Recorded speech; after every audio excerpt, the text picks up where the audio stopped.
Hello, everybody, and welcome to a very special edition and format for the Radulich and Broadcasting Network Summer Blockbuster Review Series featuring Transformers: Age of Extinction. I suppose it's only fitting that discussing a bloated, walking catastrophe, Blog Talk Radio decided to crap out on us tonight, so we're here on Google Hangouts, and we thank you all so very much for joining us here, or YouTube, or however you happen to have come to us. We appreciate it. And we apologize for the lateness, the tardiness, for any of you who are listening live. Sorry. Call Blog Talk Radio, bomb them with emails, or find their place of business and throw fecal matter at them. I don't care that much. I'm good with any of the above. Alright, as I mentioned, we are talking about the big summer blockbuster, the apparently already $100 million plus money-making venture that was the fourth Transformers movie. This ought to be fun, partially because my esteemed co-host, the man without pants, he hates pants more than I hate Ben Stiller, everybody, and I hate Ben Stiller. But Mark Radulich is still here with us, still kicking. Mark, how you doing? Hate Blog Talk Radio. Hate it. I take so much pride in these podcasts to the point where my wife, who showed up way too late tonight, comes home. First of all, can I just tell you that my wife says, "Hey, I'm going to be a little late." A little late is like maybe an hour or so after you say you're going to come home. No, she shows up at 9 o'clock. It's as if she heard me say, "I have a podcast at 9 o'clock," and she said, "Okay, fucker, I'm coming home at 8:55 and then demand you help me with the children, asshole." That's what I think she's thinking. She's right next to me, by the way. I have long since given up anything attempting semblance of understanding women. It just, I don't even bother. It's not worth the energy. So not only does she come home at like 8:55 and say, "Hey, I need 2 minutes of help," and we have 2 minutes to air, and Skype isn't working, or Blog Talk Radio, or anything, but I'm sitting here in a panic trying to figure out how we're going to get this podcast started. So I'm a little flabbergasted and flummoxed and just, I'm all nervous and shit. Help me out here. I'm more than happy to help you. That's what a good wingman is for, right? I provide the calm and the cool, and I will just relax, and you can have your little mini meltdown, and I will guide you through this adventure of Transformers. I greatly appreciate that. Thank you, sir. All right. Now, you guys, this wraps up Transformers Week, essentially, here on the Radulich and Broadcasting Network, everybody. It started 6 days ago on my podcast, Everyone Loves a Bad Guy, wherein I tackled the Decepticons and all of their greatness and why Michael Bay has utterly failed at translating them to the big screen. Mark and Sean Comer on The Long Road to Ruin this Tuesday tackled the first three Transformers movies and how they fell apart, where they were successful, and all that fun stuff. And now here we are, and we're going to tackle this bloated, hulking 3-hour monstrosity. I'm not joking. That's a very mild exaggeration, everybody. This movie is nearly 3 hours long. And if you're wondering what in the world does Michael Bay do when he has 3 hours of airtime, lots and lots of slow-motion explosions. So if you have kids, remember this is at least a 2-break movie. All right? If that's your measurement of time, 2 breaks. Can I just say that I didn't have a problem with the length of the movie? I mean, look, I'm going to let you guide the ship here as I finally start to settle down. But I want to start off by saying that I didn't feel like the movie was bloated. I didn't feel like the movie was too long. I mean, I understand that every reviewer's thing now is, "Oh my God, this is 3 hours of clanking metal, and it's just overwhelming, and why wasn't Tom Bombadil in the movie?" But listen, I felt like they were starting a new trilogy here, and they needed time to establish an entirely new set of characters. They were also taking you in an entirely new direction that this series hadn't gone in before. So I felt like 3 hours was necessary. Just like I think it's necessary to take a 120-some-odd page Hobbit book and turn it into three-hour feature-length movies. Minus the extra footage, which makes the whole thing more than 12 hours. I say more Hobbits, more Transformers, more wine, more women, more dinosaurs. apparently, as an aside, Miramax would not allow Quentin Tarantino to release Kill Bill as one movie because it was close to 3 hours. Michael Bay, slow motion CGI Transformers. No, no, no. Go ahead. Well, we've learned a lot since Kill Bill. The whole world has changed. I'm just saying, if you take like the cut of Kill Bill, that is just one movie, it's awesome. If you have to watch Volume 1 and then Volume 2, it's not a good idea. It doesn't work quite as well. But hey, Michael Bay, with yet another loud black person, and apparently a fat black brother who we never see, but we are led to believe probably suffers from some form of heart condition and likely diabetes. All right, I think you could have cut 40 minutes out of this movie. There was nothing that need cutting from 40 minutes. I frankly think they needed an hour. They needed another hour-long reel, just dealing with KSI. Oh God! We needed Stanley Tucci's background. See, we needed his days in the garage, putting together a wooden computer. We all know the story of Steve Jobs. Okay. All that was. Is that who that was supposed to be? I would have never have known. Oh, God, yes. It was the subtleties are what sold it. I mean, you had to really watch and pay attention. I'm back in the day when Bloom County used to be in the funnies. Their mockery of Apple computers was to have Oliver Jr. running around with a banana Jr. Instead of an apple. That's funny. They should have called the company Banana. Oh God! My biggest thing about Apple is I feel like The Simpsons nailed them when they mocked the Apple when they mocked it. I mean, you have a bunch of rabid fans who will pay out the ass for things that they don't really need and will worship at the altar of Steve Jobs. He lives in a sea under. He lives in a. You have to reach him via submarine. He lives in a pressurized container at the bottom of the ocean. I would appreciate it, sir, if you would not mock my religion. No, I mock everything. Okay. Everybody, if you haven't heard The Long Road to Ruin, I'm going to express what Mark expressed on the air for me as far as these movies go. And I have this bit of logic was apparently first published by the BBC, a writer, and brought to my attention by Jeff Harris during our warm-up, I believe, for the 411 Ground and Pound show last Sunday. These movies are porn. Here's what I mean by that. Hang on. No, there's no nudity. There's no... No. Porn is nothing. It is... Here's two people, they're going to have sex. Watch.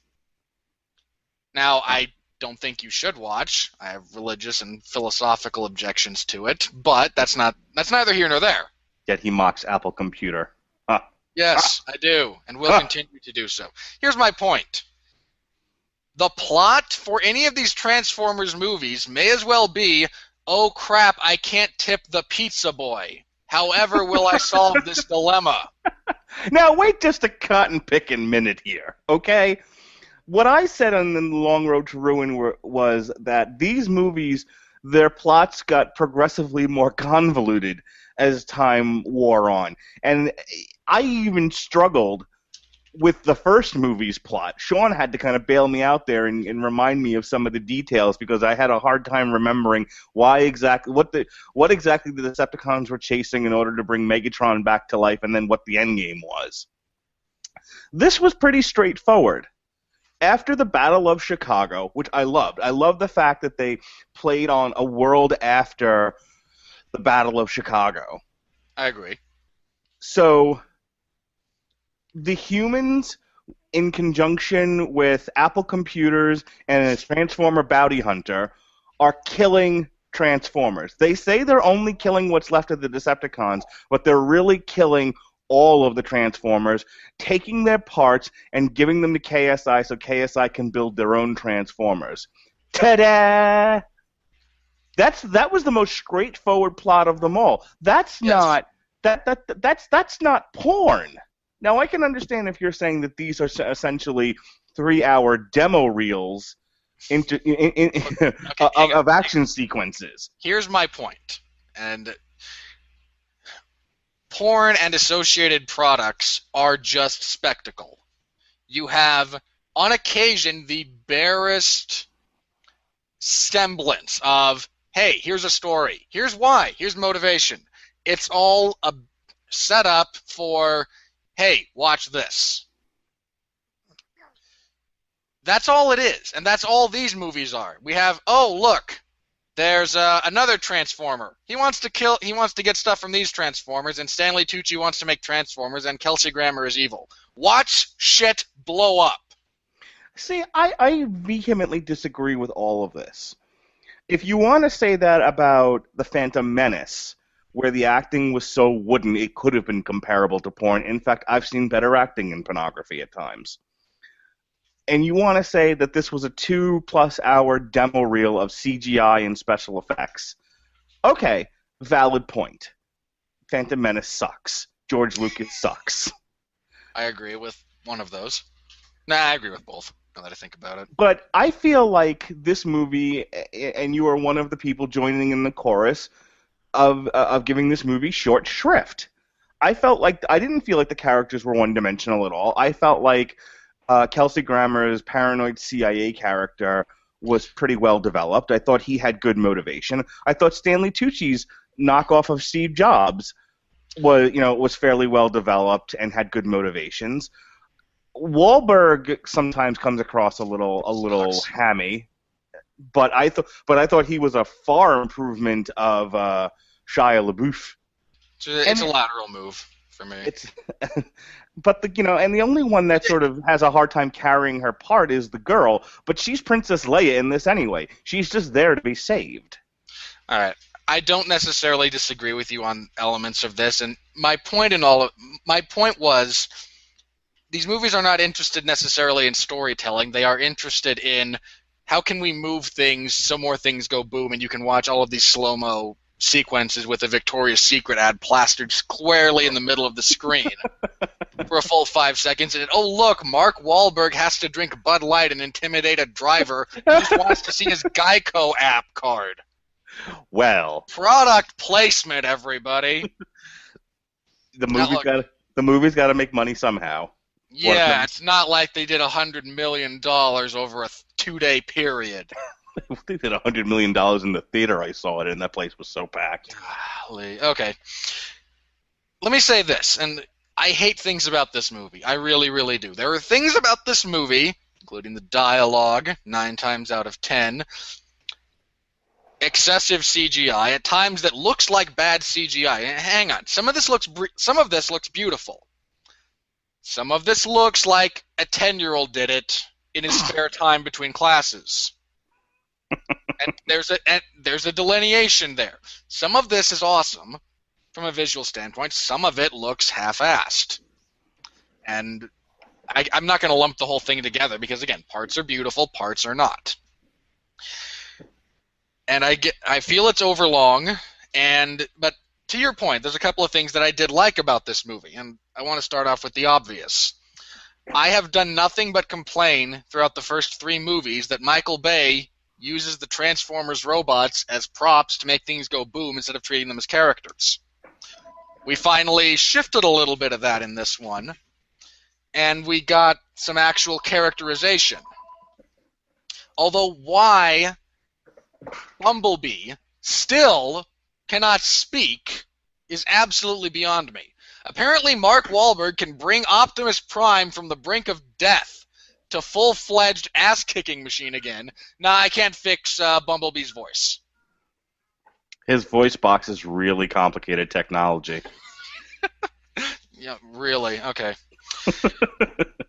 No, okay. Let me weigh in. I get here that with it's his gimmick. I get that, and I understand. It just, I suppose I shouldn't be looking for minor logic lapses in a movie like this. Well, no, I mean let's dissect it where it needs dissection. Let's talk about the characterizations of what are supposed to be the feature in these movies, and that is the Transformers themselves, the robots. the weakness of the original trilogy is that they gave Optimus Prime a character, they gave Bumblebee a character, and Megatron, and everything else is they're just. I'd say they didn't even do Megatron anything approaching a decent amount of characterization. Well, I think in their minds they did. So we're going to black people are loud, and I can't mix red and green. That's where we're going back to with this. No. That's a fair point. Megatron is the bad guy, see. So what Megatron is going to do, he's going to stand on the camera, he's going to yell at Optimus Prime and say, blah, blah, blah, blah, blah. I may not be a smart man, but I know how to make money. I invested in this fruit company run by Stanley Tucci, and now I don't have to worry about money no more, and Bubba's mom don't have to clean people's houses.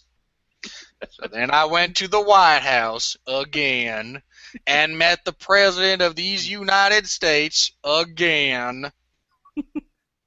That's my impression of Michael Bay as being mildly mentally retarded, and Robert Winfree's impression of Michael Bay as Forrest Gump. Everyone, in case you were, yeah. I apologize if that wasn't clear. In case people didn't get it. But no, look. Okay. Can I also complain about one more thing? Because this bugged me right from the start. And then I will let you go on with your point. And I will be quick about this. Mark Wahlberg is the only man alive who apparently was born and raised in a small town in Texas. Still sounds like he was raised just outside of Boston. And to the boyfriend, either you've got an Irish accent or you don't. You can't. I imagine there was someone on set with a blowgun who, after 5 lines of dialogue, when he dropped it, would shoot him in the back of the head with a pellet. And you go, oh, yeah, no. Oh, no, I love the Irish Isles. I've just got to quote me a poem. And don't you dare call me a leprechaun. Despite the fact that every one of your ancestors came over on a boat, you hypocritic bastard. Are you done yet? Okay, now, minor complaint. Accent was bad. The other guy, if you have an accent, keep it the whole time. And if you don't have an actor who can keep his accent consistently, one way or the other, mind you, don't write him that way. Real simple fixes. Okay, I'm done with that part. Okay, first of all, I apologize for interrupting you. Michael Bay doesn't understand that different parts of the country have different dialects. I'm sure of that. So you can't blame Mark Wahlberg when I'm sure he tried to do a southern accent, and Michael Bay said, why are you talking like Kurt Cobain or that you have marbles in your mouth? Just talk regular. Well, I would, except he couldn't do a southern accent when he was supposed to be a 6-foot-tall, badass Navy SEAL from Texas, and instead is a 5-foot-nothing 40-year-old from Boston. The movie I'm referencing is Lone Survivor, by the way. So, total aside.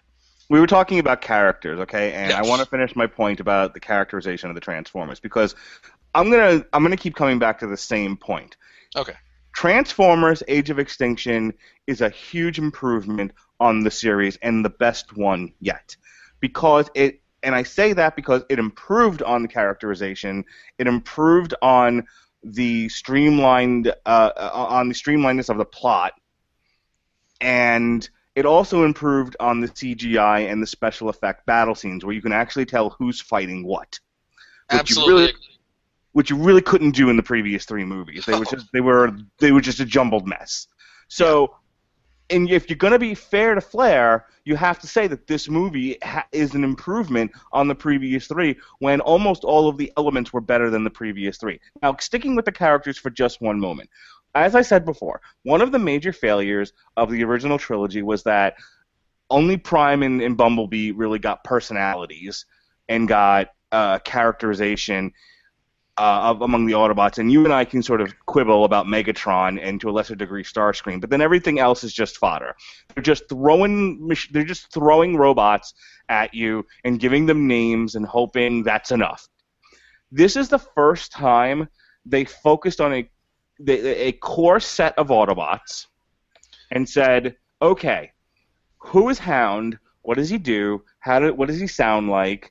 And what's his personality? And they did that for the other two, the other two robots. Which, by the way, once again, people are now pissing and moaning and crying about the insensitive nature of the one voiced by Ken Watanabe, which Watanabe. Watanabe, and I'm calling bullshit on this. I'm with you. Why? He he voiced him. He voiced him with his voice. I don't know if he speaks any other way, but to me, he said he sounded the same in Godzilla that he sounded in this movie. So, what is racially insensitive about this, other than maybe people think talking like a Japanese person is insensitive? I don't know. I don't know. I'm not racist against Japanese people, but apparently others are. So, Ken Wanabega, talks like a normal Japanese person speaking in English, and people freak out. In any case, this isn't an example of the minstrel bots. If you want a conversation about the minstrel bots, go listen to The Long Road to Ruin. We got into that in detail.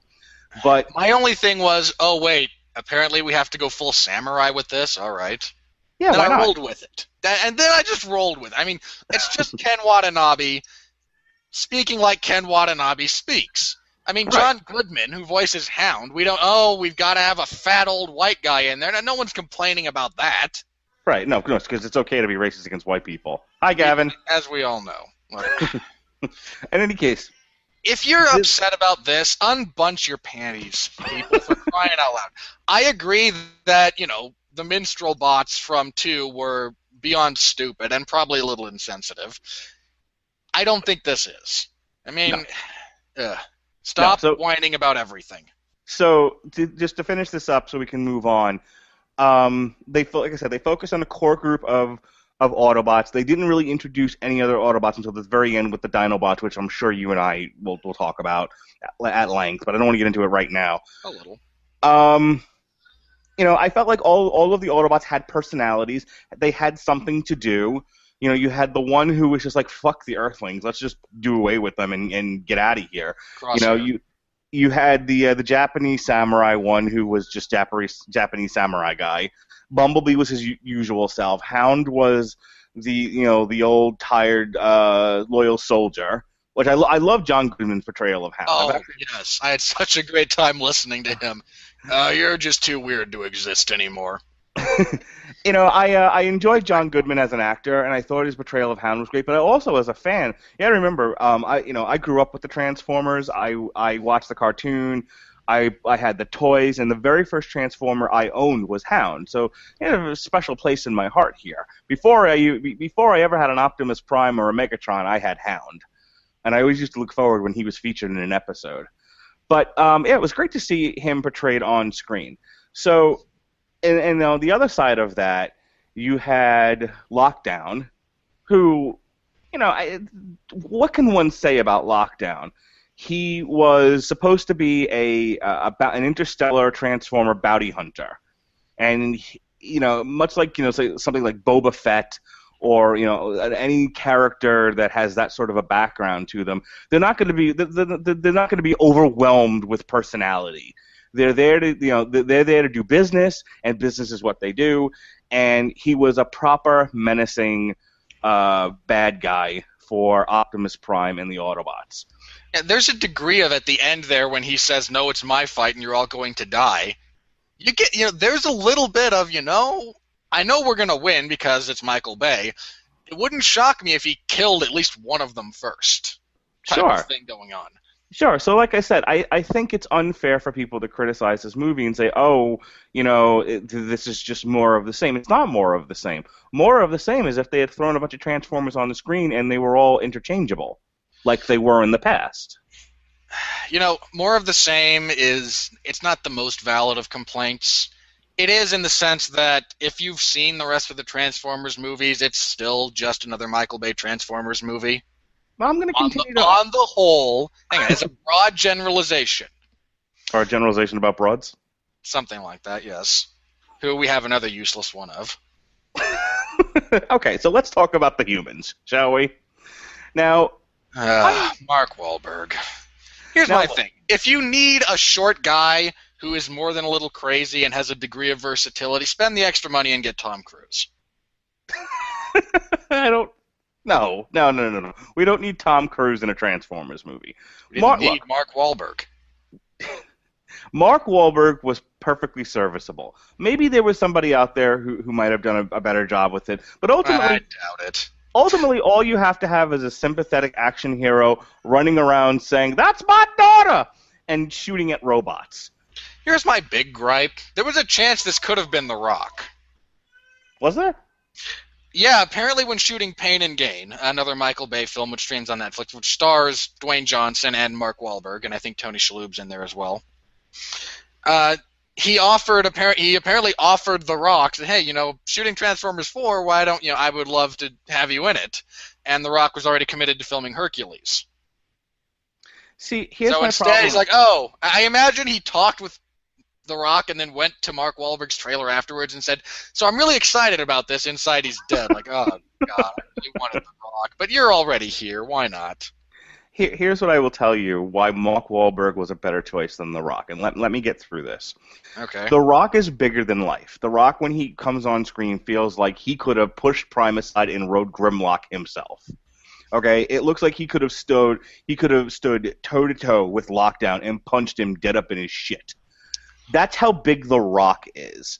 That's not what the character called for. It didn't call for a guy who looks like a bigger Superman than Henry Cavill, okay? They were looking for someone who was going to be completely out of his element, that that when they put him in danger, look like he was in danger. If you try putting The Rock in those positions, he'll literally look like he could take out the Transformers himself by giving it the rock bottom. Okay, and let me ask you this. You think Michael Bay is so committed to script and characterization that they wouldn't have just fixed that if The Rock had signed on? Well, no, I don't. I think that I don't think they would have. All right, we got The Rock. This part changes. No, I don't. I don't think they would have.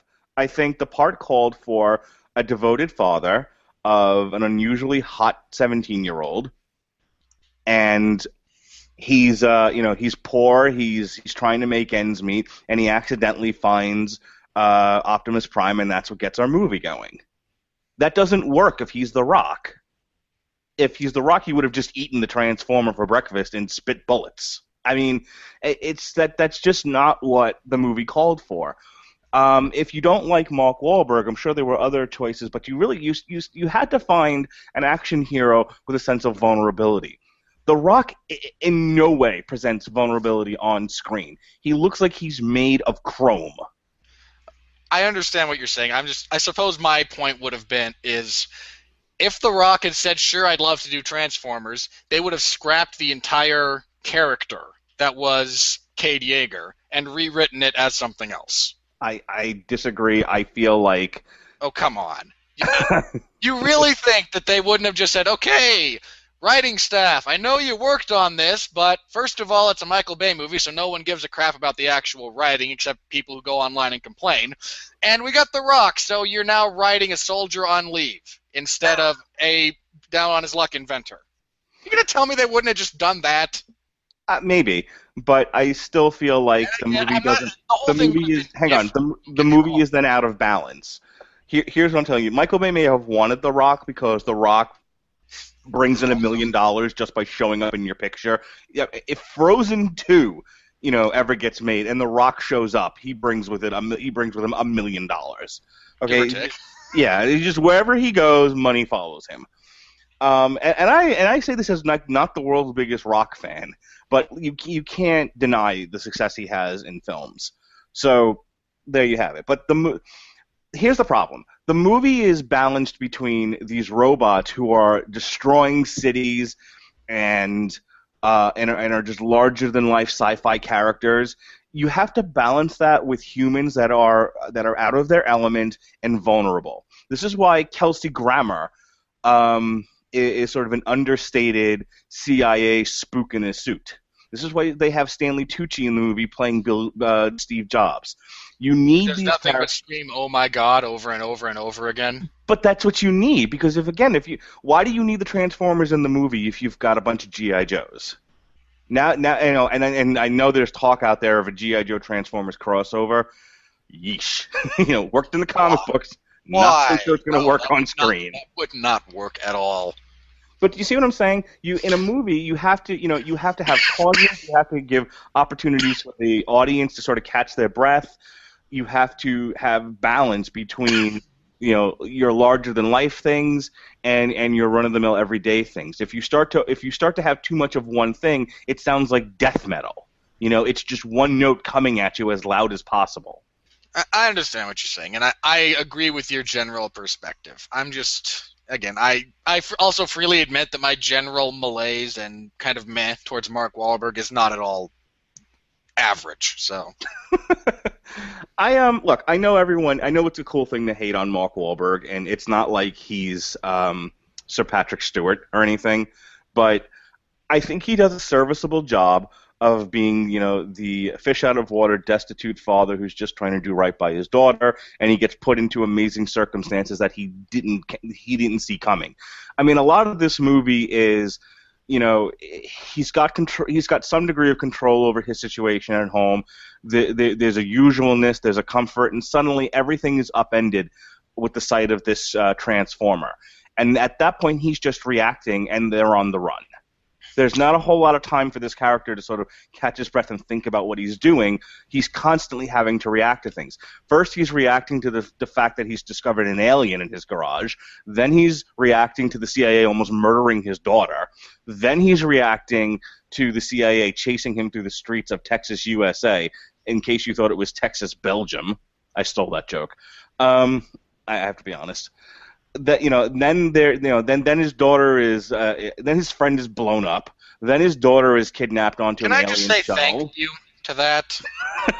Look, if I had not read a synopsis of the plot prior to actually seeing the movie, I would have been so angry had that character not died. I wanted him to die sooner. He shows up, and 3 lines in, I went, oh, thank God you die. But do you see what I'm saying? It isn't until we're an hour or so into the movie where he can finally take a breath and just stop reacting. And even then, he's still having to figure out, okay, my life is in total shambles now. We're on the run from the government. I have time to do this exhaustive recon of a highly secured government installation. What was he supposed to do?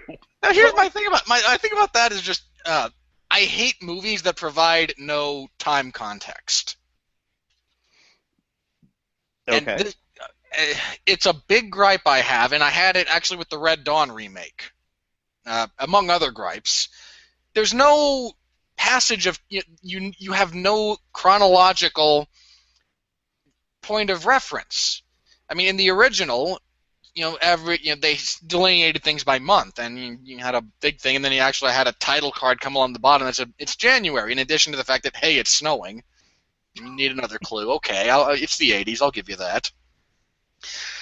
And here it's just, okay, Kelsey Grammer is in one scene running a black CIA op. In the next, which I presume exists in, Langley, Virginia. In the next scene, he walks by his Black Ops team still located in Anytown, Texas, and goes, that was a failure. You got your ass kicked by a girl and a broken-down inventor. This goes on your resume. And the same with all of you. Last I checked, that's a 3 to 4 hour flight. No, he's orbiting the Earth in the space shuttle. See, Kelsey Grammer was up in the space shuttle, orbiting the Earth, and that is how he was able to get. It's a Michael Bay film. Get a hold of yourself. It's indicative of my complaint. I'm not hung up on that scene necessarily. It's more that there is no sense of time passage in this movie. He was nice enough to tell you that Texas was in the USA. Isn't that enough? And that Hong Kong is in China. Nice enough to have the Autobots apparently hide out in Moab. So moving on. It's not like that's a national park or anything with rangers and a good flow of tourism during the midsummer. Nobody goes to parks anymore. We have the internet. Now listen, you want to talk about, like I said, I thought Wahlberg was fine for what they needed him to do in this movie. Objectively speaking, yes, he's fine. I will no longer complain about him. Okay, complain about his dialogue, but that's about it. Let's talk about not at all his fault. Let's talk about Stanley Tucci. The Kelsey jet. Let's talk about Stanley Tucci for a moment. Oh, God bless Stanley Tucci. I thought he played his part to a T. I mean, I thought he was a well-rounded character. I thought he had a great motivation. You know, Having apparently two love interests. well, I mean, well, he's rich. I'm surprised he doesn't have a harem. Why does that bother you? It bothers me because you could have cut the entirety of, hey, random U.S. geologist who found the Dinobots and now apparently has a deep backstory with Stanley Tucci, and, oh, look, I think this Chinese woman is hot. We don't need that. The man was Excessive. under duress. Cut out 40 minutes of this movie and it's better on the whole.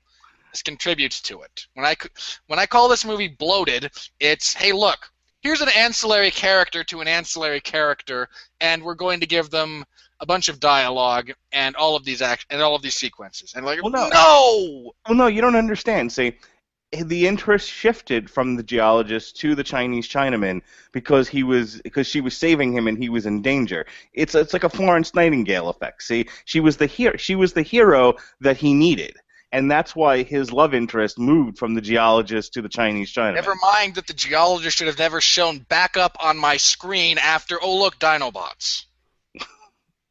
So Stanley Tucci was fine. I thought Kelsey Grammer played his role. He's your main villain in this thing. More Kelsey Grammer. We spend the entire second act without Kelsey Grammer, and it hurts the movie. No, it doesn't. You needed you had to again. People are out there arguing that this movie is just so long and they're throwing so many things at you. The second act, they were taking a time out to get things established after the roar of the beginning of the movie. I'm not saying we can't have a break in the action. I'm saying you go 45, 50 minutes without Kelsey Grammer, who is one of your primary antagonists. I think he did his part for God and Country to get the movie going, and then they had to do other stuff. Remember, you don't even meet the Stanley... Because we clearly need more jokes about Mark Wahlberg not liking his daughter dating a man. All right. You want me to say something negative about this film? You want me to admit the film has one or two flaws? The boyfriend. Weak. He should have died with the other guy. God. Well, I have to admit he was another do-nothing character. At least the girl had the good sense to get herself captured. This idiot, there's no arc there that I could see. I mean, at a moment where he's trying to, where he could have been a hero, and I could have spent this review saying how he starts off one way and then he rises to the occasion. He does exactly what Mark Wahlberg was saying. Don't bitch out on me. Right, he gives up. He should have been shot right there. Look, I agree with you're you. An automated robot. I surrender. Blow his head off, and let's just rid us all of this crap. Yeah, I don't understand. Other than Michael Bay was sitting in the director's chair looking through the script and going, "Die! We need a guy who drives the car very fast." Well, why don't you just have Mark Wahlberg do that? Well, why don't you, in addition to being a mechanic, he's also Maybe he started doing his inventing after he was crippled in a race car injury. Yeah, or just like his NASCAR career is over and now he's sort of it's Texas. Everyone drives NASCAR, right? Right. So there's an ADA or something. Generalizations. So there's an ADA next to him going, Michael, why don't we just ditch this character and we'll just have Mark. No, we need to have the guy who drives the car fast. Yeah. And he needs to speak with the Irish accent because I was looking at a box of Lucky Charms at the time and thought that we need that. I'm going to forgive him on the accent thing because I see that a lot in movies now where people can't keep up their accents. I understand. Michael Fassbender couldn't keep up his accent. No. Michael Fassbender in First Class puts on the helmet and becomes Irish. Like you do. I will say this. In Days of Future Past, he did a much better job of having a consistent accent. I want to say the guy that Charlie Hunnam. I want to say the guy that plays Thor also. Oh, you know what? It's the dude from Pacific Rim, the star Charlie of that Hunnam. movie. Yeah, he can't keep his accent straight either. No, he has a really hard time with that. And again, my point being, God, all the accents in Pacific Rim were awful, with the exception of Idris Elba, who just got to use his normal speaking voice. Charlie Hunnam couldn't suppress his English accent the whole time, and the two guys they had doing Australian accents sounded like they heard a distorted version of Crocodile Dundee. So for the most part, the It bugs me characters. when anyone does it. I'll just say that. This is not just, I'm not pointing a finger at him and going, how dare you, how dare you. It's all of you people. Come on, So get it okay, together. so let's move on from characters and just sum this up by saying the majority of the characters in this movie were either serviceable or great. We've just spent the last almost an hour talking about the characters, and your big complaints are the boyfriend driver was useless and couldn't keep his accent straight, and you're racist against Mark Wahlberg. Everybody else you agreed with me on. So you got And geologist was flat and useless. Chinese chick was flat and useless. I But mean, the Chinese Chinaman. yeah, him too. The point being, as far as characterizations go, this is a massive improvement over Shia LaBeouf, random chicks who can't act and are there to look good, and his parents who are just there to be annoying. I will agree with you wholeheartedly. There was not a single character in this movie who I hated as much as Shia LaBeouf's parents. Not only that, but there was not a single character in this movie who I hated as much as Shia LaBeouf by the time we got to the third movie. I honestly, I felt the characters were No, I sympathetic. hated that guy that died in the beginning a whole hell of a lot. He wasn't. Well, that's the thing. I felt like if they had kept him around the entire movie, yes, eventually he would have gotten on. I my nerves. imagine there was some assistant director who went to Michael Bay and said, "Now this tertiary character of Shia LaBeouf's roommate from Transformers 2, everybody hated him after he got them to John Turturro. Maybe we can fix this." Okay, he dies here. We're gonna make the guy go boom. He didn't even blow up. He turned into metal. I was so disappointed. It's like, blow the guy up. I thought it looked cool. I thought it was a cool visual. It would have been so much cooler if Lockdown had driven through him after he detonated it. Sure. The girl is passable. She has one role, and look, she's a far superior actress than Megan Fox. She's a far more sympathetic character than Megan Fox's Random character. I'll give you that. Congratulations. You have moved from the absolute dregs of humanity to the dregs of attractive women who can act. See? This is already an A-plus movie. No, I will not move my standard of excellence because you improved. You went from F minus to the nth to D minus. Hang on, Melissa. In the American education system, right? If you started out as an F school, right, and you moved to a C school, right? D. No, this is a C. This is a C compared to the first three movies. Minus. This is a B plus. C Okay. minus. So I will wouldn't you not call that? associate this with Daniel Bryan and his apparent level of excellence, which is for whatever reason just not enough. So wouldn't you C say that minus. that's a high level of success? There you go. My wife just said it's success. Moving on.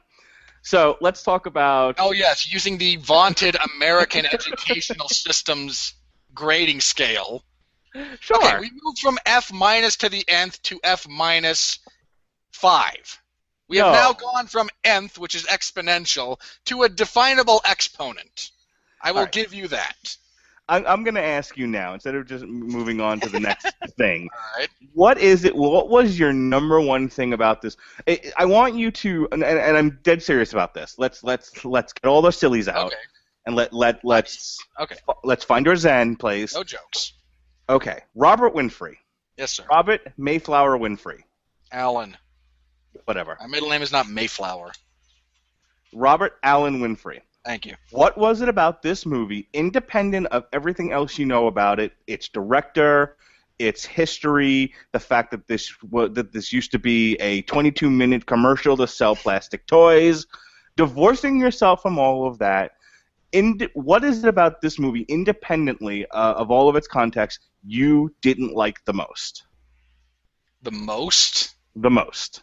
One thing.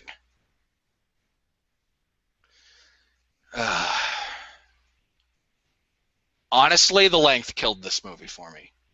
Okay. You make me pick one thing that I dislike about this movie the most. Length is when I said you could cut 40 minutes out of this, that was not hyperbole. That was not me trying to be funny.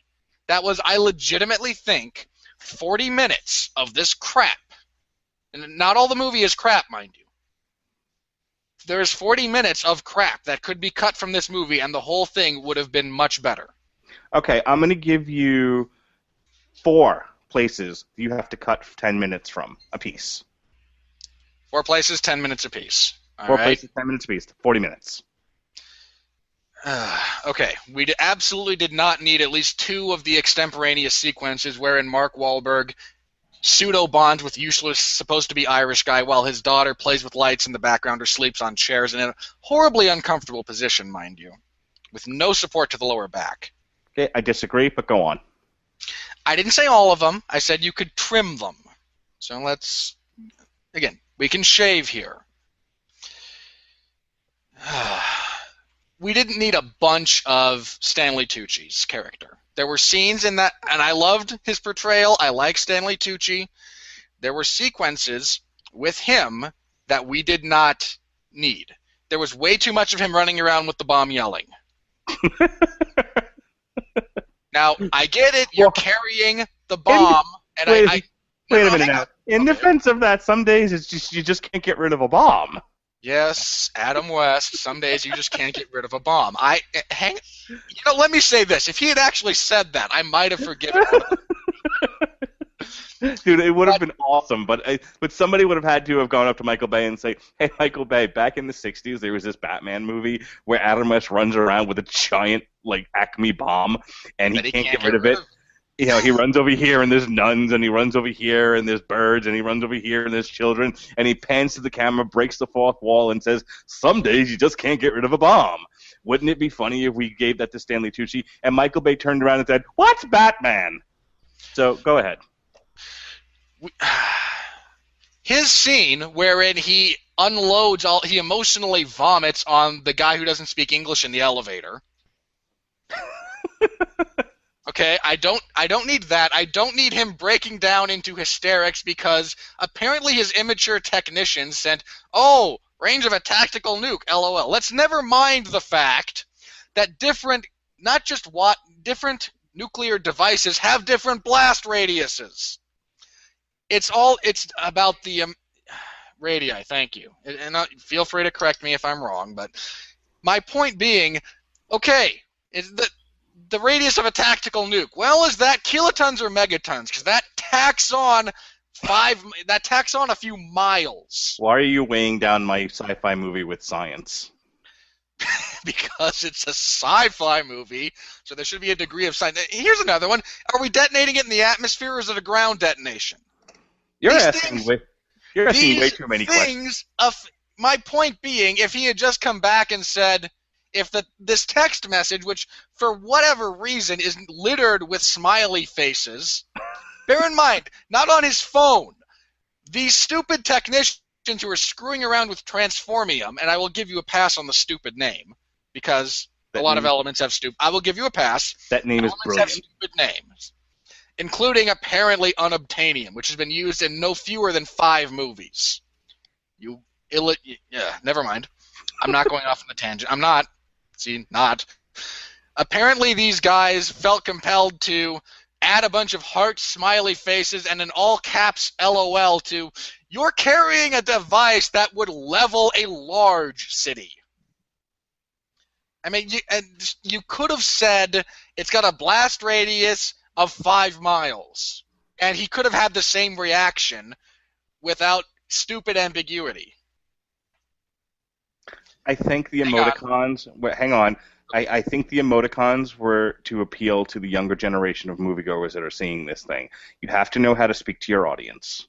Yes, with a 2-second clip of LOLOL. You know what? I guarantee you, of all the talk about transforming, programmable, codable metal, and all of the sci-fi talk in these movies, I guarantee you 90% of the audience, all they understood was the emoticons. My wife just nodded her head. I don't disagree with your assessment. It aggravates me personally. Okay. Okay, the action sequence wherein the Transformers... what was the third? Not the final one. The final one, I accept that's going to be long and drawn out, though you could shave some time there. The crap aboard the spaceship could have certainly been cut down. Yeah, I agree. That is one of the places where I agree with you. I disagree with you first two, but um, I Oh, come on. absolutely You agree. didn't need them breaking into the train yard for that bit. I mean, come on. There Yeah, are just places you could. I'm gonna I'm not defend saying these things. all of them. I'm not saying all of the moments between them. I agree with you.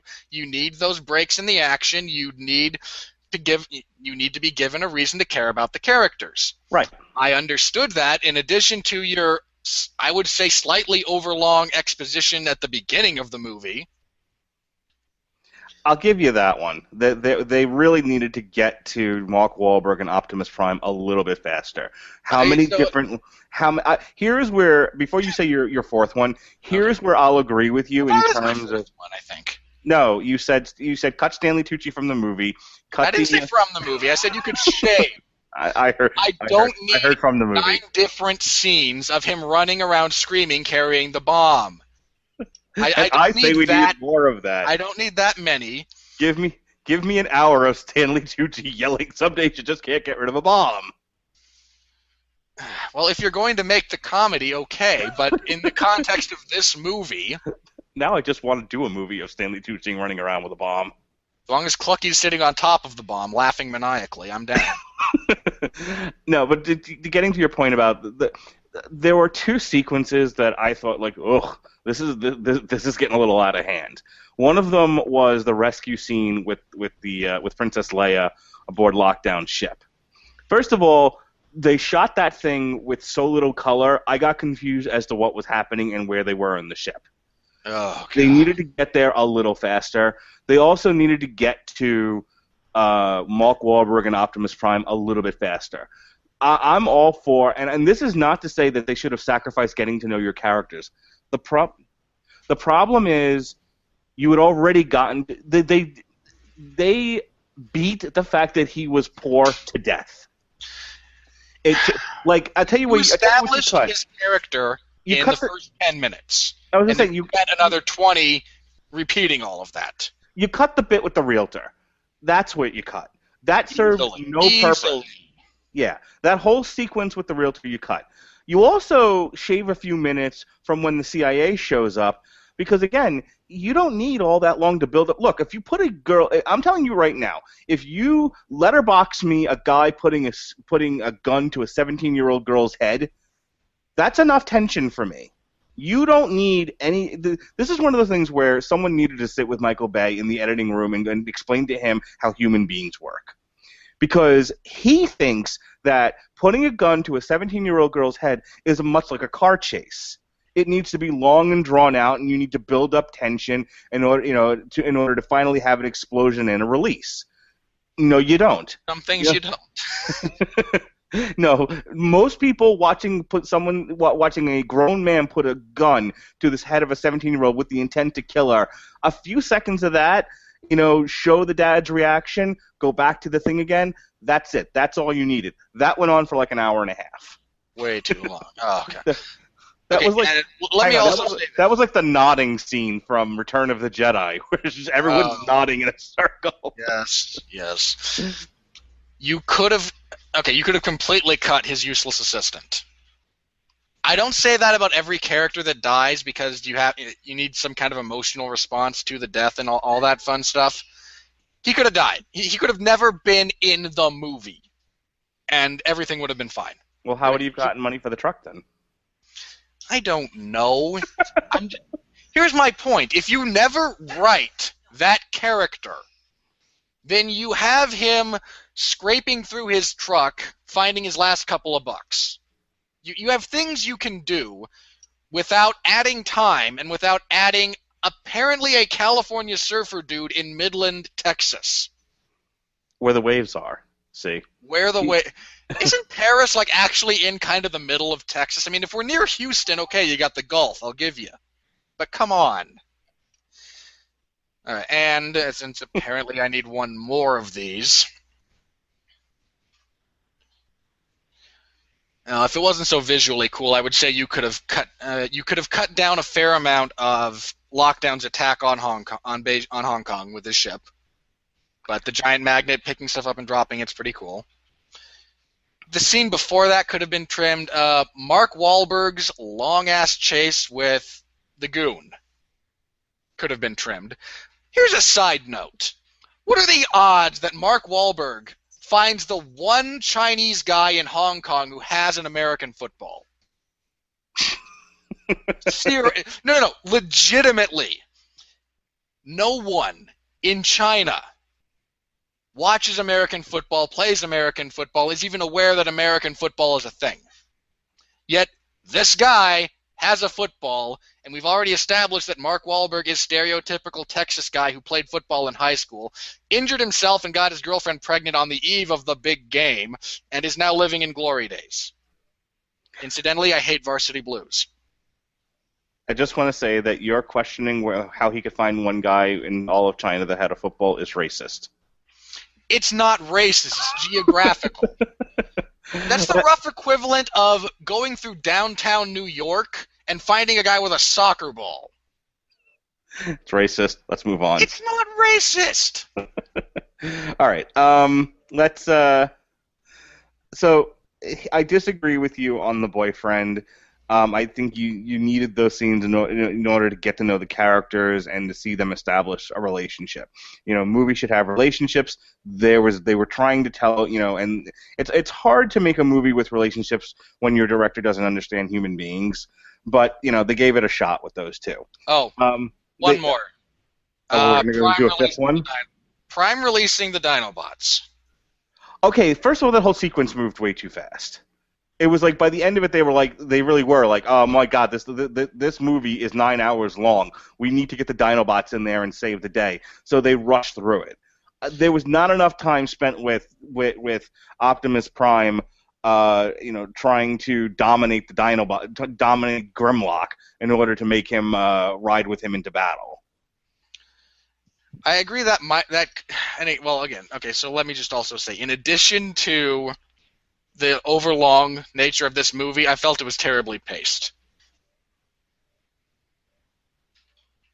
Not in the sense that we need breaks, but in the sense that we get towards the end and everyone goes, "Oh my gosh, we have to do X, Y, and Z."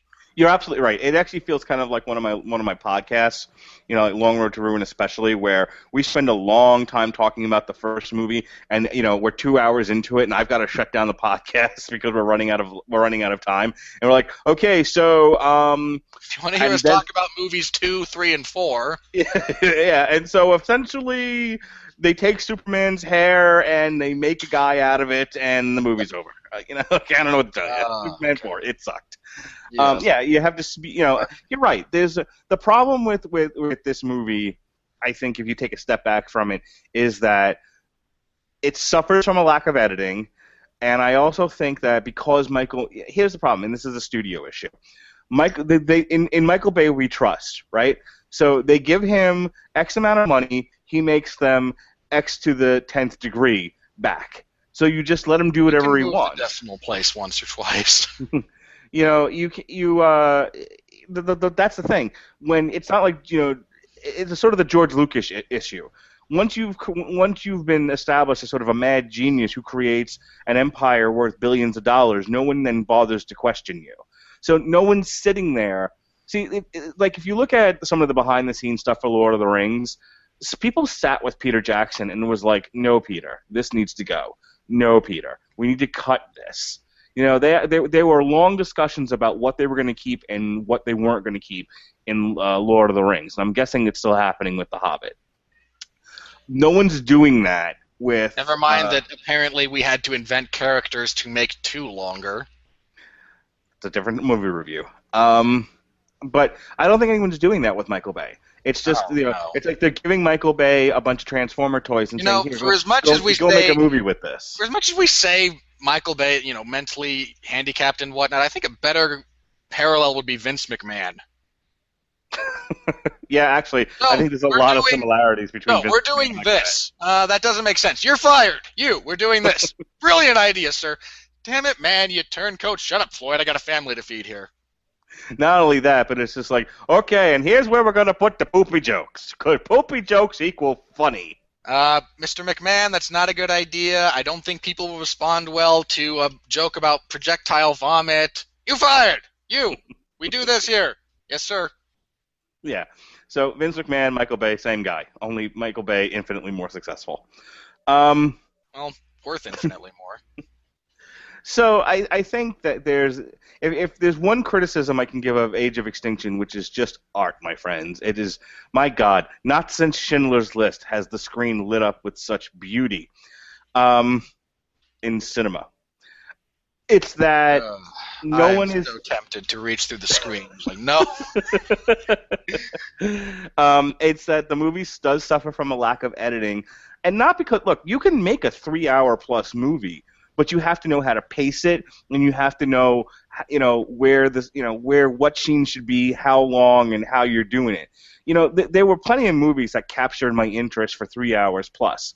Yes. And not feel like you were, boring the audience, or that it was becoming mind-numbing. Here's where I'll give the critics this much. Because the action scenes are not edited enough, and that was what I was going to say. If I could pick 40 minutes to shave off of this film, you could have taken half of that out of slow motion explosions. Well, I was going to say, although we got to get that Victoria's Secret product placement. The stuff where you have Hound defending the humans in the middle of Hong Kong went on forever and needed to be shaved down. The entire sequence aboard Lockdown ship needed to be cut down. The gunplay on the front lawn of Mark Wahlberg's house needed to be cut down. What was that chase sequence that could have been shaved? All of it. There was a specific chase sequence, and I can't remember where it falls in the movie because the whole thing runs together. Mm-hmm. By and large, there's a chase sequence that goes on for far too long. Yeah, so I mean, it's not the parts with the human beings that need to be cut here. A few of them.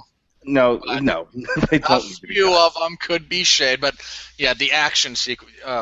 Right. It's a bunch of raw footage. It's kind of what it feels like. Well, again, it's like watching The Phantom Menace. George Lucas just threw tons of CGI on the screen and they said, "Okay, voila, I have a movie." And people were like, "That's not what we want to see. We don't want to see a demo reel of your latest CGI creations." And I think that's where Michael Bay sort of loses his audience, because he's thinking, "Aren't people here to see cars blow up, and they're here to see robots smash things?" Well, we are, Michael, but you have to break that up with other stuff.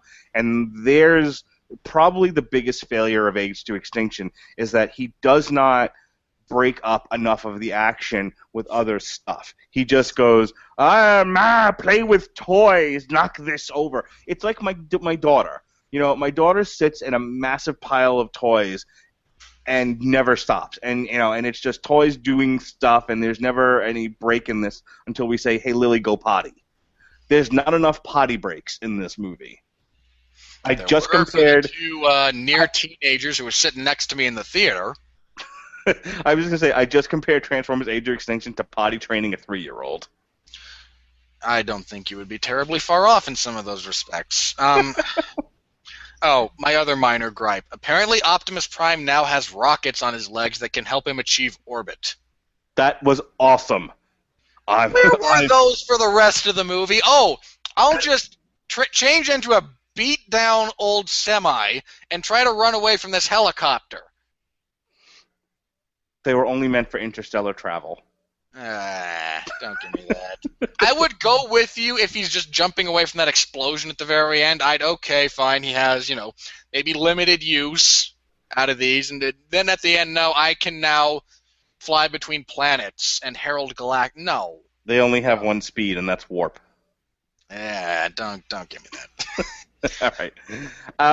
Also, briefly, when did Optimus Prime become Aragorn? Hey, awesome. Fight with me, and I will release you from your prison.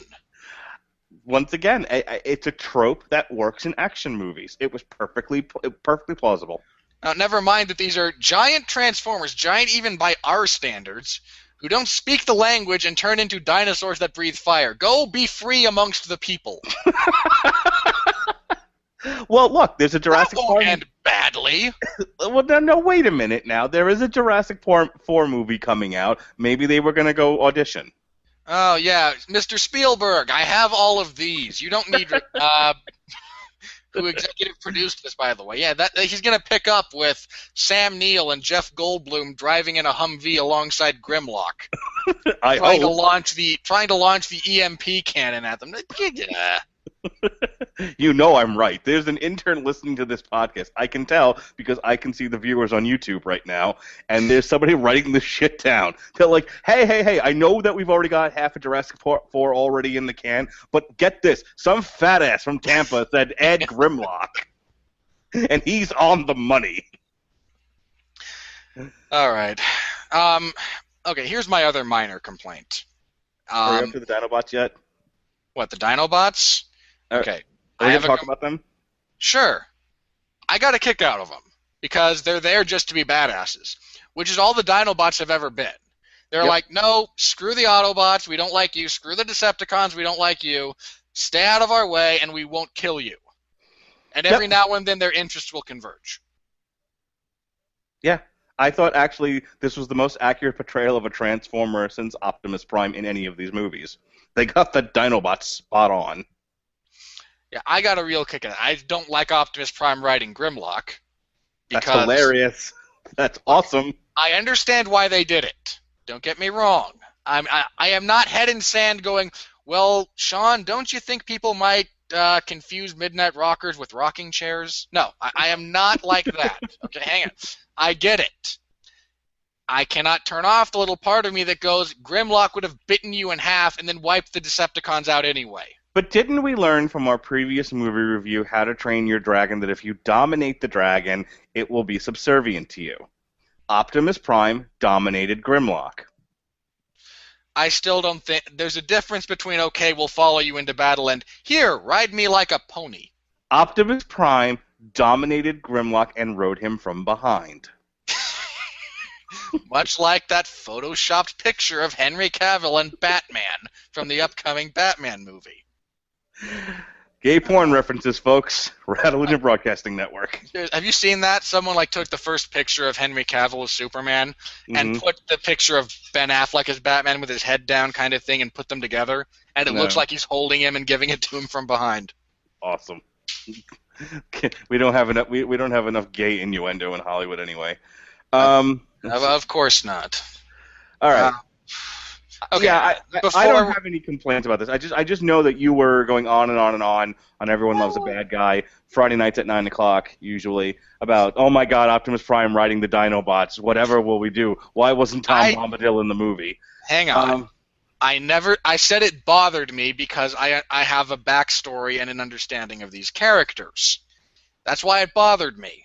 And that's my podcast, and if I feel like ranting about things that bother me for no other reason than because it's my podcast, then I feel I can do that. Discussing things objectively, I get why they did it. Optimus Prime's riding a robotic dinosaur. 13-year-olds everywhere wet themselves in excitement. That's right. I couldn't even get home. I messed my pants. It's not like I don't get it. Again, my head is not in the sand here. This is just a minor thing that bothers me personally. And I freely understand that I am in the minority here and no one else cares and everyone else is going, shut up, they're going to sell thousands of action figures with Prime riding Grimlock. I get it. Are you kidding me? I'm making my wife buy me for Christmas this poster of Optimus Prime riding Grimlock triumphantly so I can frame it in the house. Yeah, again, I get it. Don't get me wrong. My other minor complaint was I felt this movie didn't have necessarily the type of gravitas that you would need for Age of Extinction. If that's your tagline, I feel global peril should be a thing. Instead, I felt there was a greater chance of the world actually coming to an end in 3 than there was in this. I'll give you that, but I felt like this movie was mostly centered on the Transformers becoming extinct, and they just sort of threw on humanity being extinct as, as sort of an add-on. But I felt like since the bulk of the movie was the Autobots under fire from the humans, and the humans sort of, striking back in fear out of what happened in the 3rd movie, I really liked all that. I liked the fact that they played on those very real, look at this country. I get it. I like that. Arabs fly planes into 2 of our towers, and we're willing to sign away all kinds of rights. We're willing to support endless wars for a little while until we realize people then die in those, and then we stop. And then we realize we have to pay for them. Things like that. But to me, it was a very real reaction. I like that. And that was all great. Well, okay. Here's the other thing you could have cut. Since I'm kind of back on that, the White House Chief of Staff character, but he was funny in Reno 911. No, he wasn't. That's not a funny show. That show is awesome. You shut your whore mouth. It is Reno not 911 is funny. Amazing. Hang on, let me ask my expert. Reno 911, funny or not funny? Should I get my cavalcade of experts? Seriously, it had its moments. It was. I mean, there were parts of it that were funny, and then there were times when. I have 4 people who fall into the target demographic of Reno 911 who will take up arms if I threaten to put it in. All right, let's move on. He could have been cut. That whole scene with Kelsey Grammer and the head of the CIA could have been axed. Probably. Just speaking of cuts and unnecessary scenes, and boy, I've been chief of staff for all of a day, and everybody sure is mad at me. Because you're annoying and incompetent. Shut up, douchebag. So let's talk about predictions. Okay, let's. I think we've talked about the movie in and of itself a lot. We've kind of danced around the plot, but I think we both agreed I think we both agreed the plot was framework for things go boom. No, that's not true. We've been talking for the last hour. Through our discussion of characterization and editing, we have discussed the plot plenty, and we both agreed that there was a solid plot. Before we get into predictions for the next couple of movies, and I believe there are 2 signed that have to include Mark Wahlberg. Hooray! Hey, guess what? John Cena's WWE World Heavyweight Champion, and watch him go over Brock Lesnar at SummerSlam.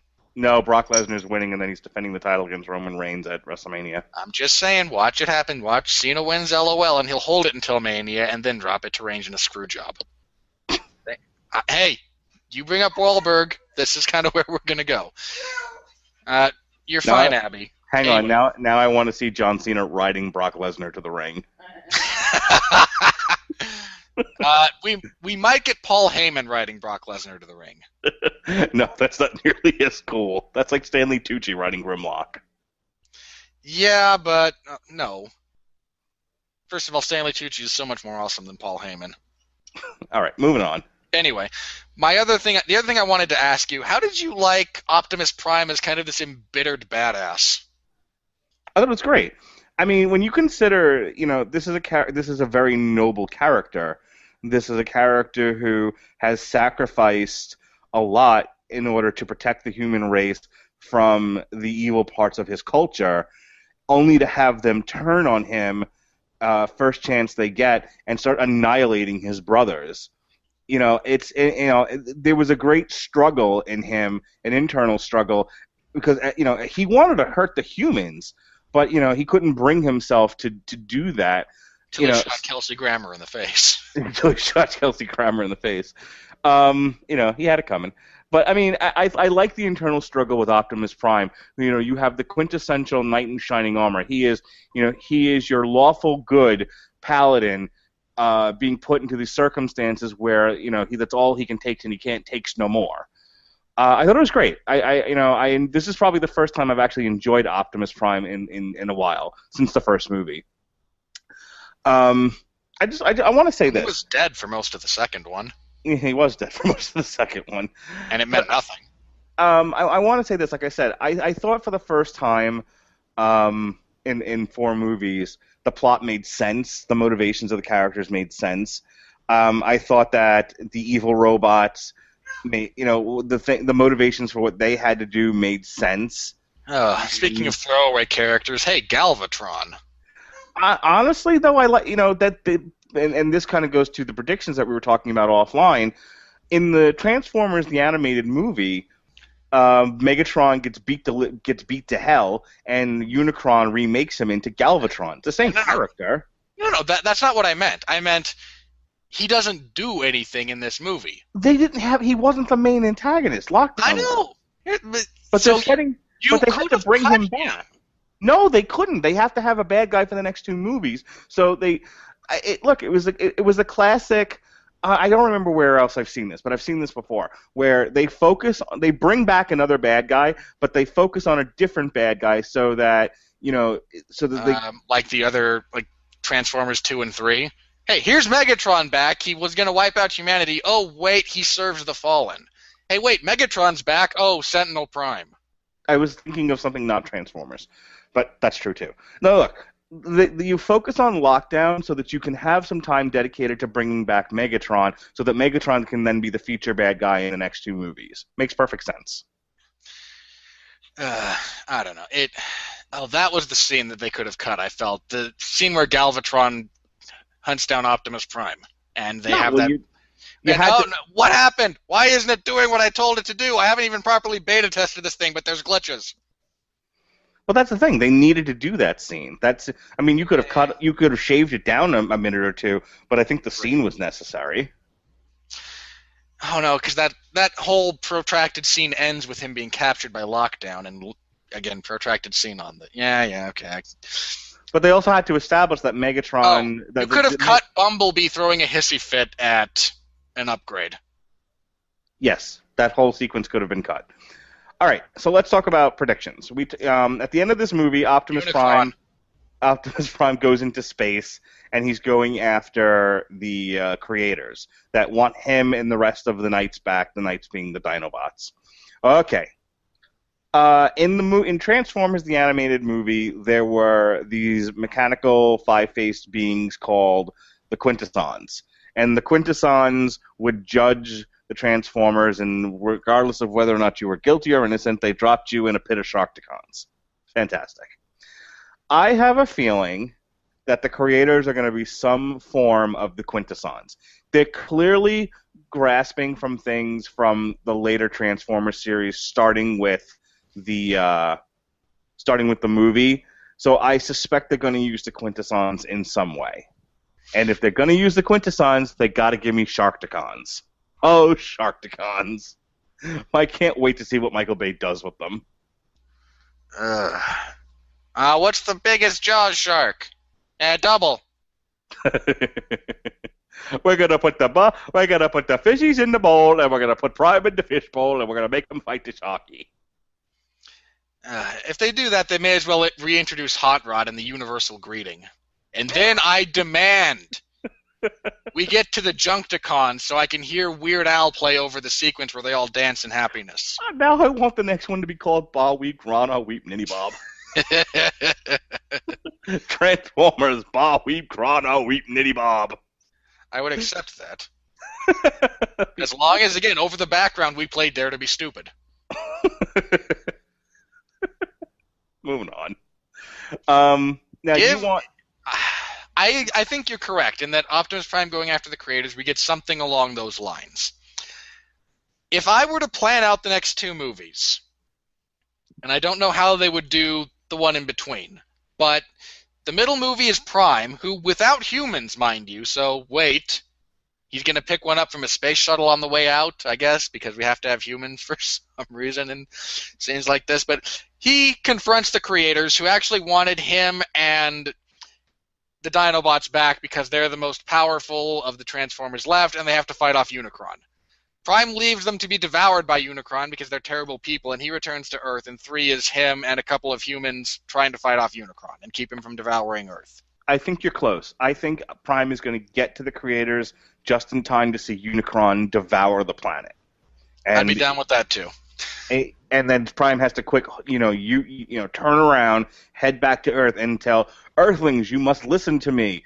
You're under attack by a giant planet-eating transformer. And they're going to say, no, Prime, we hate all robots. You don't understand this Battle of Chicago. And there'll be that interplay. Now the Battle of Hong Kong. You guys wrecked China. You wreck things everywhere you go. You don't understand. A giant planet-sized transformer is going to come and eat your planet. Like the Cloud from Fantastic Four. Fuck that movie. No.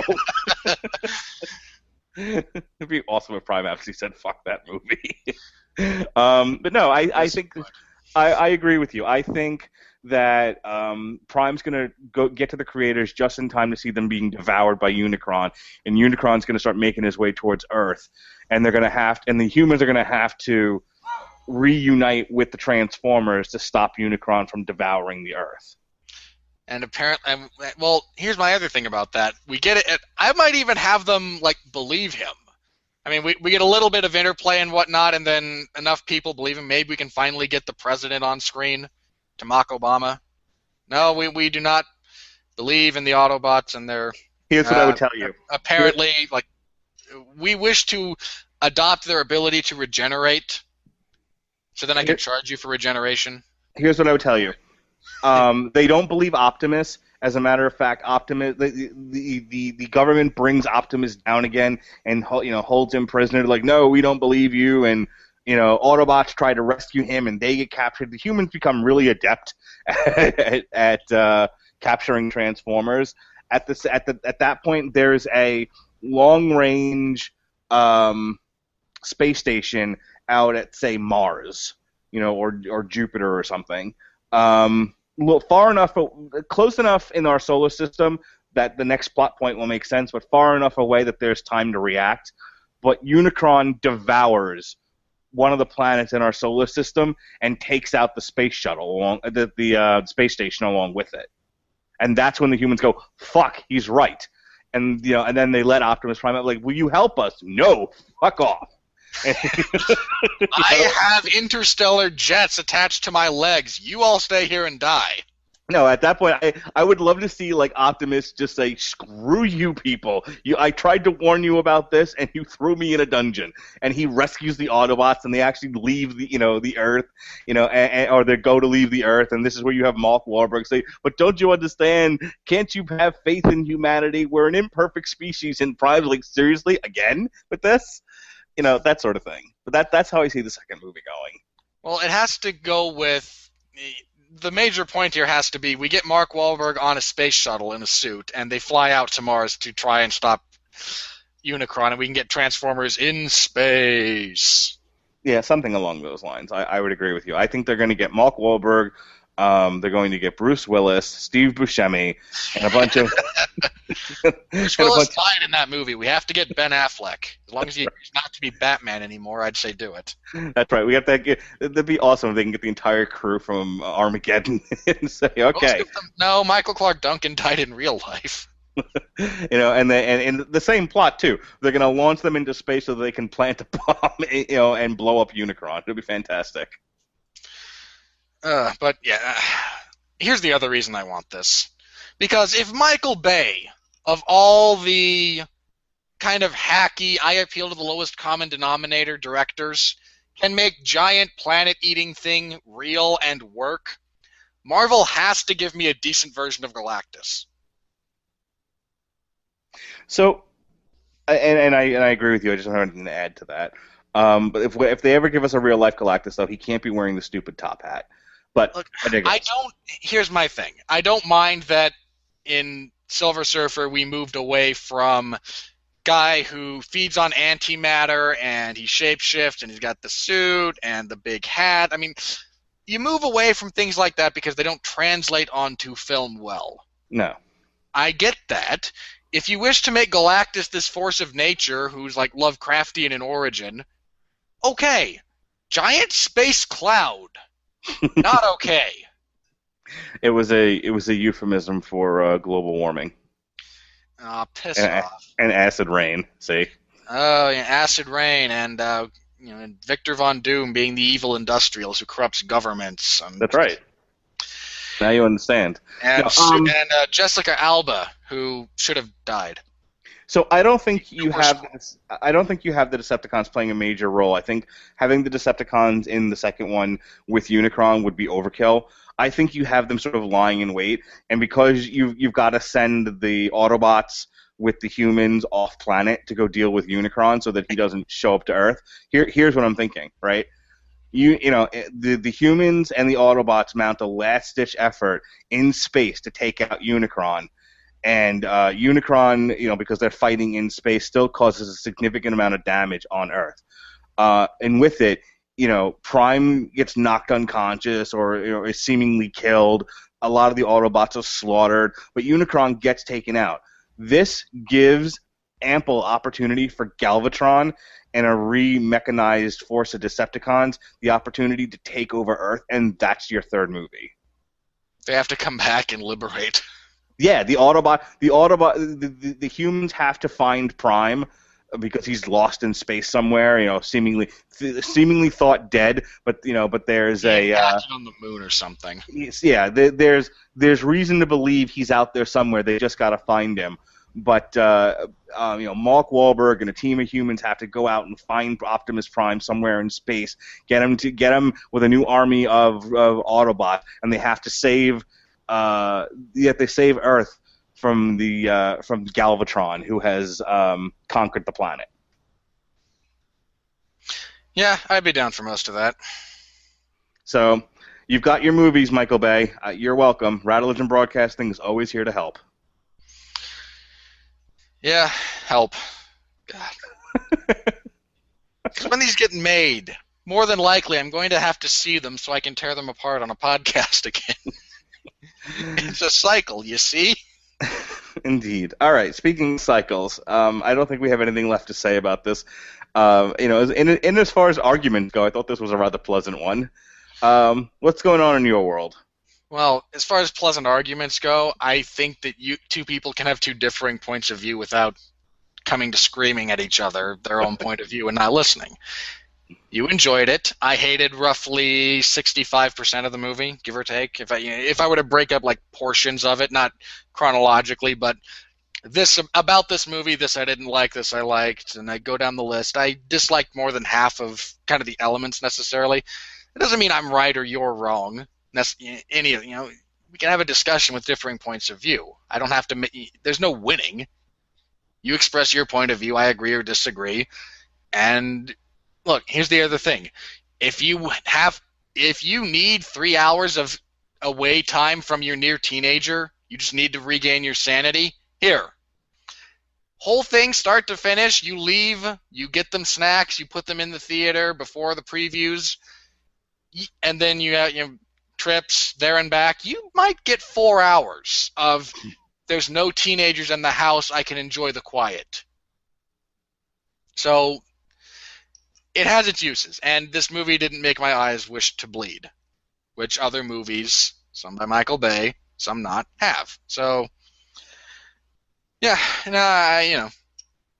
as far as my world goes, there will not be Everyone Loves a Bad Guy tomorrow. For a couple of reasons. One, it's the 4th of July, and that's a federal holiday here in the United States, and I don't necessarily feel like doing anything for it. Even if it wasn't or was, if either of these things happened, I would wind up not doing it. My youngest brother, who was actually born on the 2nd of July, we pushed his party back to the 4th so that my dad and stepmom could be here and celebrate with us. So I'll be doing that. So Everyone Loves a Bad Guy is taking a break on Friday. However, it's just going to be a little calm before the storm, because when I come back the week after, I'm starting a trek, at least part of a trek, through professional wrestling villains. So everybody out there... wait a minute. Why would you start with that now when that's the same week the Planet of the Apes come out, and that's just screaming, do Planet of the Apes? I don't want to talk about Planet of the Apes.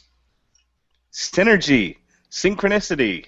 I am hashtags, marketing. I am not dictating my schedule by whatever random movie comes out that week. Twitter. No. Google. No, I'm going to start professional wrestling villains, famous heels and whatnot. I'm not quite sure if I want to do it chronologically or by territory or by... so there's still a few kind of moving parts. My idea off the top of my head is the first show is going to be pre-mid-70s territory wrestling villains, because a lot of guys moved around and you had kind of the same, you were the same character in World Class Championship that you were in the AWA and whatnot, so we can just talk about some of the really successful ones. Then you have the NWA consolidation, the WWF expansion, and then eras within that, and then a few guys who get their own shows because they're just that awesome. Bobby Heenan. The Four Horsemen probably get their own. I mean, again, but those are my loose ideas for the moment. So fans of Everyone Loves a Bad Guy, be aware. I'm gonna start trying to tackle some famous pro wrestling villains going forward for a little bit. So as far as that goes, that's what's coming up. Tomorrow, day after tomorrow, Saturday, July 5th, UFC 175, Weidman versus Machida. Also, Ronda Rousey appears. I got coverage in the MMA zone of 411mania.com. So to all the listeners out there, it's gonna suck. Save your money. You don't need to spend the $60. I have coverage. The voodoo curse will strike. Incidentally, I told you this, but to anyone who hasn't heard this story, I provided coverage for the last major event. Which one was it? Fight Night 44. A nice man in the comments section of the live coverage said, Robert Winfree, I am planning to attend UFC on Fox 12 live and in person. Please do not cover it because I want an event that is not filled with decisions and fights that suck. So other people have become aware of my voodoo curse. And to that gentleman I said, Larry Zonk will have to find someone else to cover UFC on Fox 12. I will respect your request. So, UFC 175, probably going to suck. Feel free to blame me covering it. And to the UFC, I have said before, you can pay me off. I will stop doing coverage for $60 a month. And your events can go back to being awesome. Just think about it. That's all I'm saying. They really can't, though. No, they can't. Because Jose Aldo got injured again. Oh, God. Whole different topic that I wish to address further in next week's column, not this week. This week, I actually take a look at Lyoto Machida and how he will surpass. He will firmly cement himself into the discussion for greatest of all time if he beats Chris Weidman. Because titles in different weight classes is rare. Titles in weight classes in divisions that are fully defined and have strong champions has not happened yet. So Machida can put himself into a very unique class if he's able to beat Chris Weidman. I examined that in the MMA zone of 411mania.com this week. This Sunday, I have an interesting little show. The 411 Ground and Pound radio show will be live at 8 p.m. Eastern Time. This will allow us to review UFC 175, myself and Jeff Harris. And the fun part, Mark Radulich will be live covering the Ultimate Fighter 19 finale. Have you seen this card, Mark? Nope. I'm literally going to put a picture of a time clock at the top of it. Punching in, punch out. Oh, you get to... But since that will be happening on Sunday, the UFC is making a foray onto events on Sunday to see how they do. And we'll be headlined by BJ Penn and Frankie Edgar, but you'll probably get me and Jeff with a little bit of live reaction to some of that, including what I assume to be a catchweight fight. I maintain BJ Penn is probably not making that weight cut. And if he is, he will look awful and quit on the stool between rounds 2 and 3 or 3 and 4 after getting beat up by Frankie Edgar. But you can tune in for that. Both of those things are fun. My last episode of Everyone Loves a Bad Guy, I talked about the Decepticons. I had a lot of fun by myself. Thanks, jerks, for not calling in. No, seriously, I appreciate all my listeners. I really do. I mean, and anyone listening to this or any of the shows on the Radulich and Broadcasting Network, thank you guys so very much. You have hundreds of thousands of these things to choose from. You get to millions if you speak or understand a second language.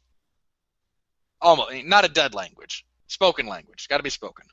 I mean, if you speak Mandarin or Cantonese, you're just inundated. Oh my God, get on with it. We appreciate you choosing us. And I believe that's all I have to plug. Again, next week's column will likely examine injuries in the UFC since Jose Fire Aldo. Jose Aldo. Fire Jose Aldo. Fire Jose Aldo. Since Jose Aldo injured his Glavin again, and UFC 176 now has no marketable main event. And no marketable main event. I saw the co-main event today. I'm like, no. I was barely interested in spending money on Aldo and Mendez. And only because I was hoping that a legitimate challenger might make Jose Aldo go, hey, wait, I'm better than this guy, and I will kill him in the first round. Again, fired Jose Aldo. You also want Cain Velasquez fired, let's be fair. I do.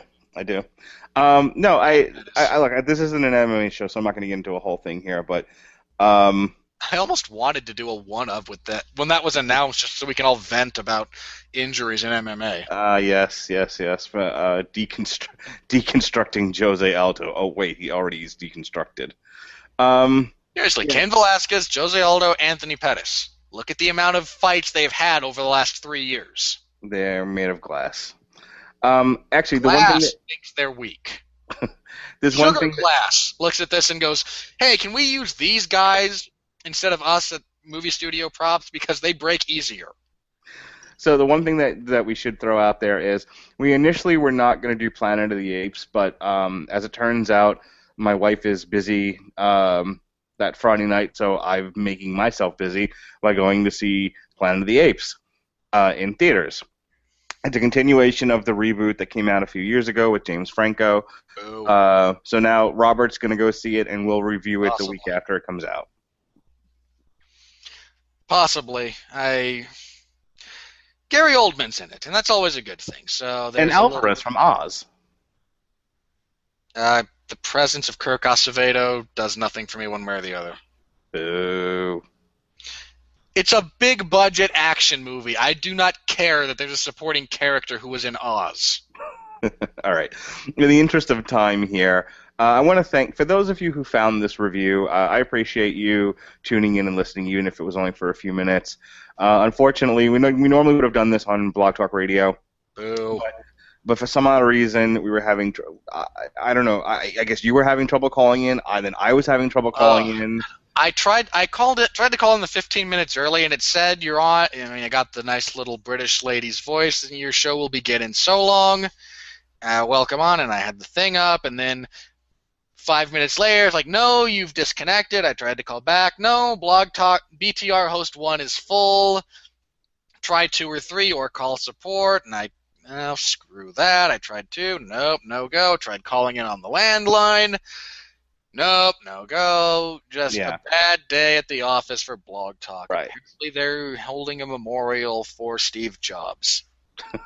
So we were able to sort of, and once I took care of my family and everything, who were coming home at the exact same time this was starting and all this was going on, we were able to get it together and get this going on Google, and we'll try to get it uploaded onto BTR when it's actually functional again, so you'll have an opportunity to hear it there. But again, for those of you who tuned in tonight to hear our review of Age of Extinction, we certainly appreciate you. Speaking of reviews, Sean Comer and I wrapped up our Season 2 review of Orange is the New Black, so all 4 parts, 1, 2, 3, and 4, are on the Radulich and Broadcasting Network on Blog Talk Radio, Stitcher, and iTunes. If you thought this conversation about Transformers was fun and exciting, you should have heard me and Sean talk about it on The Long Road to Ruin this past Tuesday night. Talked about the first 3 movies. That's where the whole impression of Michael Bay came from. So you don't have to justify that. It's just awesome. And a long discussion of the Minstrel Bots was had. There should be a Casual Heroes WrestleCast coming out the next day or so, if it's not up already. Cena wins, LOL. Something like that. I would rather have John Cena as champion than Randy Orton, than another failed Randy Orton experiment. Well, I'd like to see them fire Randy Orton right after they get done with Jose Aldo. But that's beside the point. I think with Orton, we've invested so much time and money into him near the top of the card, we can't just call it a loss. Never mind that we're trying to cut budgetary expenses. Hey, here's a guy who's not doing anything for you. This Tuesday night is the Metal Hammer of Doom. Jesse Starcher will be joining Robert Cooper, and I will be Body count. Yes, we'll be reviewing the new Body Count album, Manslaughter. The following week, right now, tentatively penciled in, Tuesday night is the Whiskey Rebellion. It'll be 90 minutes of myself, Gavin Napier, and Chris Evans of the Casual Heroes talking news of the day and whatever else comes to mind. Will the mobile sensation be making an appearance? Good question. Oh, God. Anywho, but that means that then Long Road to Ruin will be moving to Thursday. And we'll be starting our 4-part look at Batman the Animated Series. Assuming that stays the same, both Tuesday shows will be staying on Thursdays going forward, and from the cheap seats we'll be moving till I guess every other Wednesday, and then we can alternate the Wednesday slot with a review or something. Right now, Sean and I are now done with Orange is the New Black, so that frees up some space. I like how nobody bothers me in my time slot because Friday evenings is just the worst. Yeah, for Friday evenings, people got shit to do. You're good. No one's gonna bother you. And no one gets like, oh, there's that guy. I'll catch it in the morning. Type of thing. Nobody cares if I go live then.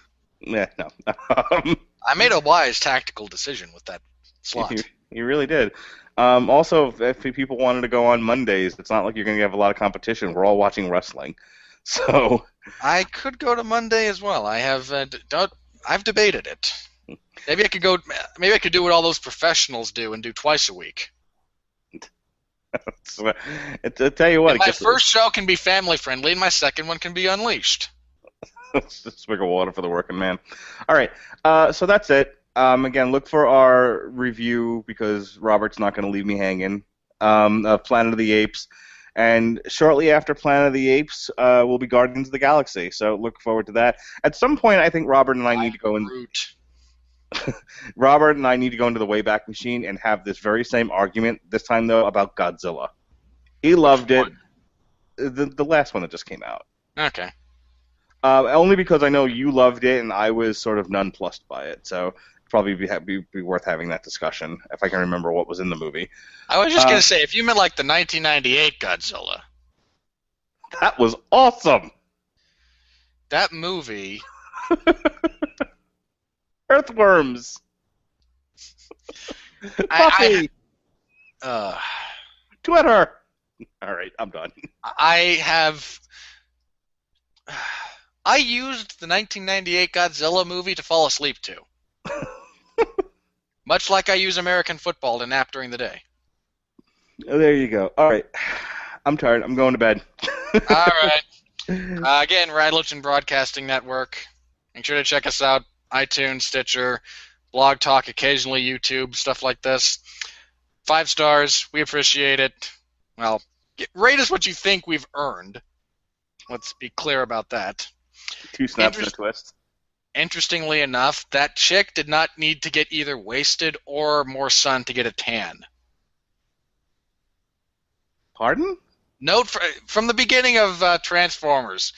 Daughter gets out, 17 years old, and goes, hey, only 2 more weeks, and then we get to go get a tan and get wasted. Oh, yeah, she was pretty orange no, to begin with. Wait a minute. You're tan. You do not need to go orange. And you're 17. All right. If you won't say it, goddammit, I will. All right. Radulich and Broadcasting Network, folks. Be well, be safe, and for Robert Winfree, I should say, and the Radulich and Broadcasting Network, I am the mandated reporter, Mark Radulich. Be well, be safe, and behave.